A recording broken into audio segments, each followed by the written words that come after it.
বন্ধুরা, সম্পূর্ণ পর্ব দেখতে চ্যানেলটি সাবস্ক্রাইব করুন। হাসপাতাল থেকে অপমানিত অবস্থায় বাড়ি ফিরলেও রিহানের চোখে ছিল না কোনো ভয়, ছিল শুধু একটাই প্রশ্ন: কে তাকে ফাঁসানোর জন্য এত বড় ষড়যন্ত্র করলো? গাড়ি থেকে নামতেই রূপাই ছুটে এসে রিহানের মুখের কালি মুছে দিতে থাকে।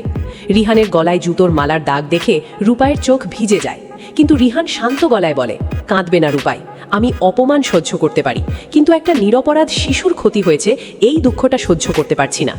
ড্রয়িং রুমে দাঁড়িয়ে সব কিছু দেখছিল কাকিমণি আর মিশকা। কাকিমণি ব্যঙ্গ করে বলে, দেখো দেখো, বড় হিও ফিরে এসেছে। কিন্তু আজ রূপাই চুপ থাকলো না। সে সবার সামনে বলল, আজ যিনি হাসছেন কাল তিনিই কাঁদবেন। সত্যি বেশি দিন লুকিয়ে থাকে না।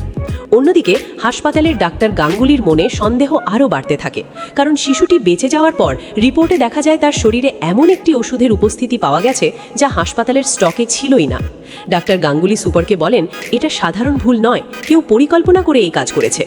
সেই রাতে মধু নিজের ঘরে বসে পুরনো কিছু ছবি দেখছিল। রিহানের সঙ্গে কাটানো মুহূর্তগুলো তার মাথায় ঘুরছিল, কিন্তু ভালোবাসার জায়গায় এখন জন্ম নিয়েছে এক ভয়ঙ্কর আসক্তি। সে মনে মনে বলে, রিহান, তোকে আমি না পেলে অন্য কাউকেও পেতে দেব না। পরদিন সকালে রূপাই চুপি চুপি হাসপাতালে যায়। সেখানে সে সেই ওয়ার্ড বয়ের সঙ্গে কথা বলে যে ঘটনার দিন ডিউটিতে ছিল। প্রথমে কিছু না বললেও পরে ভয় পেয়ে সে জানায়, ঘটনাটার আগে একজন অচেনা মহিলা তাকে জোর করে বাইরে পাঠিয়েছিল। মহিলার মুখ দেখা না গেলেও তার হাতে একটা বিশেষ নীল রঙের ব্রেসলেট ছিল। এই কথাটা শুনেই রূপাইয়ের মাথায় বিদ্যুৎ খেলে যায়, কারণ ঠিক একই রকম ব্রেসলেট সে কয়েকদিন আগে মধুর হাতে দেখেছিল। কিন্তু শুধুমাত্র সন্দেহের ভিত্তিতে কাউকে অভিযুক্ত করা যায় না, তাই সে আরও প্রমাণ খুঁজতে শুরু করে। এদিকে কাকিমণি নিজের ঘরে বসে ভীষণ অস্থির হয়ে পড়ে, কারণ সে বুঝতে পারছে রূপাই শুধু মধুর পেছনে নয়, তার অতীতের রহস্যেরও খোঁজ করছে।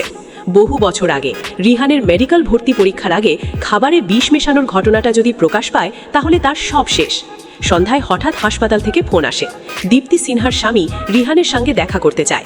সবাই অবাক হয়ে যায়। রিহান হাসপাতালে গেলে লোকটা তার সামনে হাত জোর করে দাঁড়ায়।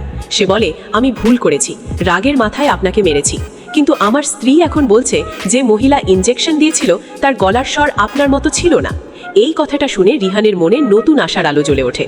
অন্যদিকে মধু বুঝতে পারে পরিস্থিতি তার হাতের বাইরে চলে যাচ্ছে, তাই সে নতুন পরিকল্পনা করে।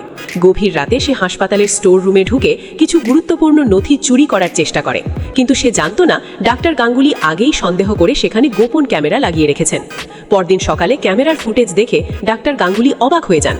যদিও মধুর মুখ পুরোপুরি দেখা যায়নি, তবুও তার চলাফেরা এবং ব্রেসলেট স্পষ্ট দেখা গেছে। ঠিক তখনই রূপাইও নিজের হাতে একটি গুরুত্বপূর্ণ প্রমাণ পেয়ে যায়। যে নার্সকে টাকা দিয়ে সেদিন রিহানকে অন্য ওয়ার্ডে আটকে রাখা হয়েছিল, সে অপরাধ বোধে ভুগে সব সত্যি স্বীকার করে ফেলে। সে জানায়, মধু ম্যাডাম আমাকে টাকা দিয়েছিলেন, উনি সব পরিকল্পনা করেছিলেন। সত্যিটা ধীরে ধীরে প্রকাশ পেতে শুরু করে। সেদিন রাতে বাড়ির সবাইকে ড্রয়িং রুমে ডাকে রূপাই। কাকিমণি, মিশকা, কাকাই, প্রিয়া সবাই উপস্থিত। রূপাই টেবিলের ওপর এক এক করে সব প্রমাণ রাখে। তারপর বলে, আজ দুজন মানুষের মুখোশ খুলবে। প্রথমে সে মধুর ষড়যন্ত্রের প্রমাণ দেখায়। নার্সের স্বীকারোক্তি, ব্রেসলেটের ছবি এবং হাসপাতালের ফুটেজ দেখে সবাই অবাক হয়ে যায়। ঠিক তখনই দরজা খুলে পুলিশ প্রবেশ করে। মধু প্রথমে সব অস্বীকার করলেও শেষ পর্যন্ত ভেঙে পড়ে। সে কাঁদতে কাঁদতে বলে, হ্যাঁ আমি করেছি, কারণ আমি রিহানকে হারাতে পারিনি। রিহানের চোখে জল চলে আসে। সে বলে, এটাকে ভালোবাসা বলে না মধু, এটা ধ্বংস করার নেশা। কিন্তু আসল চমক তখনও বাকি ছিল। রূপাই এবার কাকিমণির দিকে তাকায়। তারপর পুরনো মেডিকেল রিপোর্ট বের করে বলে, আজ থেকে বহু বছর আগে রিহান ডাক্তার হতে পারেনি ভাগ্যের কারণে নয়, ষড়যন্ত্রের কারণে। পুরো ঘর নিস্তব্ধ হয়ে যায়। রূপাই জানায়, পরীক্ষার আগের রাতে রিহানের খাবারে বিষ মেশানো হয়েছিল, আর সেই কাজটি করেছিল কাকিমণি, যাতে নিজের ছেলের ভবিষ্যৎ নিশ্চিত করা যায়। কাকিমণির হাত থেকে গ্লাস পড়ে ভেঙে যায়। সে পালানোর চেষ্টা করলেও কাকাই সামনে দাঁড়িয়ে যায়। কাকাইয়ের চোখে তখন শুধু ঘৃণা। তিনি বলেন, আজ থেকে তোমার সঙ্গে আমার সব সম্পর্ক শেষ। কাকিমণি কান্নায় ভেঙে পড়ে। রিহান চুপচাপ দাঁড়িয়েছিল। এত বছরের কষ্টের উত্তর সে আজ পেয়ে গেছে। সে রূপাইয়ের দিকে তাকিয়ে বলে, সবাই যখন আমাকে ভুল বুঝেছে, তখন শুধু তুমি বিশ্বাস করেছিলে।